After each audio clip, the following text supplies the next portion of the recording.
Hello students, तो कैसे आप सभी लोग। मैं प्रफुल्ल महाजन आज फिर आपके साथ लेकर आया हूँ everyday 5 most important MCQs for mechanical engineering. और आज हम जो देख रहे हैं फ्लूइड मैकेनिक्स के हमारे पास एमसीक्यू रखे हुए हैं। तो चलिए लेक्चर नंबर 6 है जो, और आपको जैसे कि पता है ये आपके नीचे जो सारे नाम लिखे हैं ESC, GATE, SSC, JE, MP जो है या स्टेट इंजीनियरिंग सर्विसेज है, इन सभी में क्या होगा कि आपके ये वीडियो के जो क्वेश्चन होगा वो बहुत काम आएंगे। चलिए आगे बढ़ते बिना किसी देरी के और वीडियो को स्टार्ट करते हैं।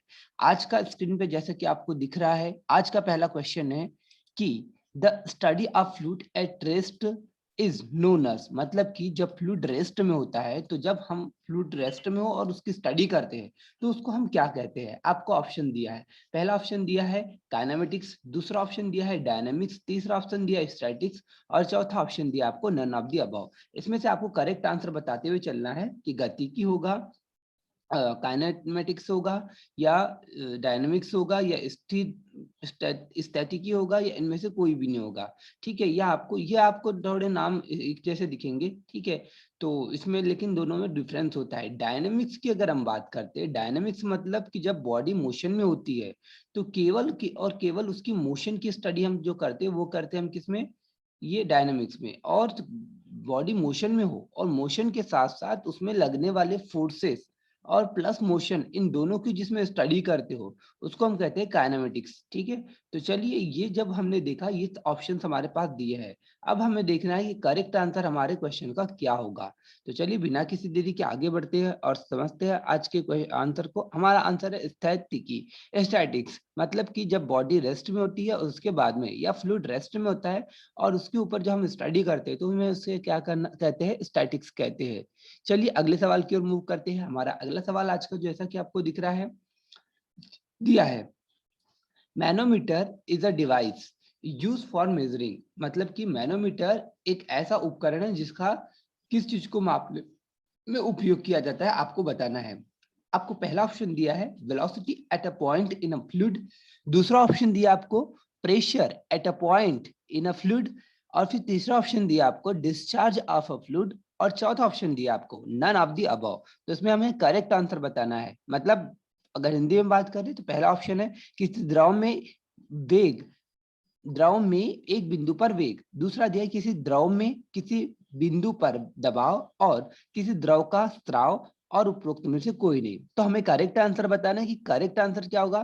तो जैसा कि हम बता दिए आपको, करेक्ट आंसर हमारा होगा pressure at a point in a fluid, है ना। उसे हम कहते हैं मैनोमीटर। मैनोमीटर का यूज किया जाता है कि किसी फ्लूइड का किसी पॉइंट पे क्या प्रेशर होगा, इस चीज को मेजरमेंट करने के लिए हम क्या काम करते हैं, मैनोमीटर का यूज करते हैं। चलिए अगले क्वेश्चन की ओर मूव करते हैं। हमारा आज का अगला क्वेश्चन है कि द इंक्रीज ऑफ टेम्परेचर, मतलब कि तापमान में वृद्धि होती है उसके साथ में क्या देखा जाता है। हमारे पास ऑप्शन दिया है, पहला increase the velocity of viscosity of a fluid, मतलब कि एक तरल पदार्थ की जो श्यानता होती है वो बढ़ती है। दूसरा ऑप्शन दिया आपको decrease the viscosity of the fluid, कि किसी तरल पदार्थ की टेम्परेचर बढ़ने के साथ में जो श्यानता है वो घटती है। तीसरा ऑप्शन दिया है decreases the viscosity of a gas, मतलब कि टेम्परेचर बढ़ाने के साथ में गैस की विस्कोसिटी या श्यानता घटती है।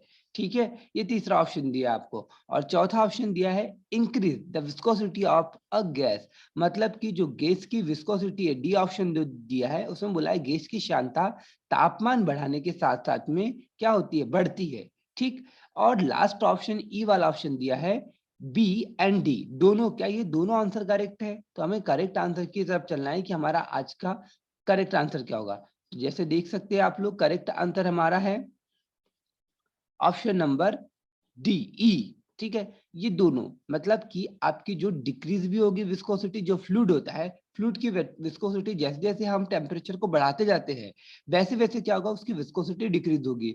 जैसे आप देखिए कि आपका अगर कोई गाढ़ा चीज रखा हुआ है, मान लीजिए आपका कोई आपने मान लीजिए खीर बना लिया, वो ठंडी होने के बाद में गाढ़ी हो जाती है। जैसे उसने आपने आपने क्या काम किया, गैस पे रखा, उसे गर्म किया, तो देखिएगा कि वो धीरे धीरे आप पतली होने लगती है। ठीक है, तो हमने देखा कि विस्कोसिटी क्या होती है, डिक्रीज होती है। कैसी?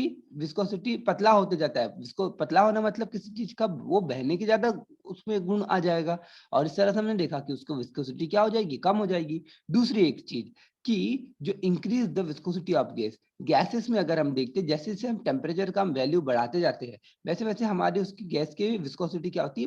बढ़ते जाती है। चलिए अगला सवाल देखते हैं हमारा। अगला सवाल है हमारा, poise is the unit of, मतलब पॉइज हमें बताना है कि ये किसकी इकाई है। पॉइज ये हमें बताते हुए चलना है। हमें ऑप्शन दिया है मास डेंसिटी, दूसरा ऑप्शन दिया है काइनेमेटिक विस्कोसिटी, तीसरा ऑप्शन दिया है विस्कोसिटी, और चौथा ऑप्शन दिया है वेलोसिटी ग्रेडियंट। मतलब फर्स्ट में दिया है द्रव्यमान घनत्व, सेकंड में दिया है काइनेमेटिक्स विस्कोसिटी या श्यानता, और फिर तीसरे में दिया है श्यानता, और चौथे में दिया है वेग ढलान। ठीक है, हमें करेक्ट आंसर की तरफ आगे बढ़ना है। देखते हैं हमारा करेक्ट आंसर क्या है। Just 1 minute. ओके, जल्दी देखिए।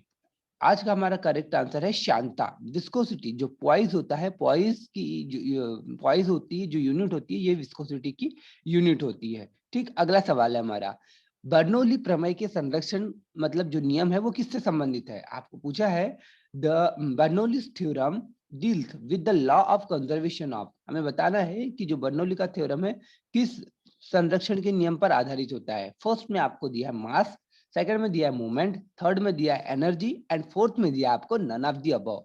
तो हमें करेक्ट आंसर बताना है कि क्या ये द्रव्यमान संरक्षण के नियम पे काम करता है, या फिर गति के संरक्षण के नियम पे काम करता है, या ऊर्जा संरक्षण के नियम पे काम करता है, या इनमें से कोई भी नहीं। हमें करेक्ट आंसर बताना है। तो जैसा कि आप सभी लोग जानते हैं, जो बर्नौली का प्रमेय है वो तो है भाई ऊर्जा संरक्षण से संबंधित है।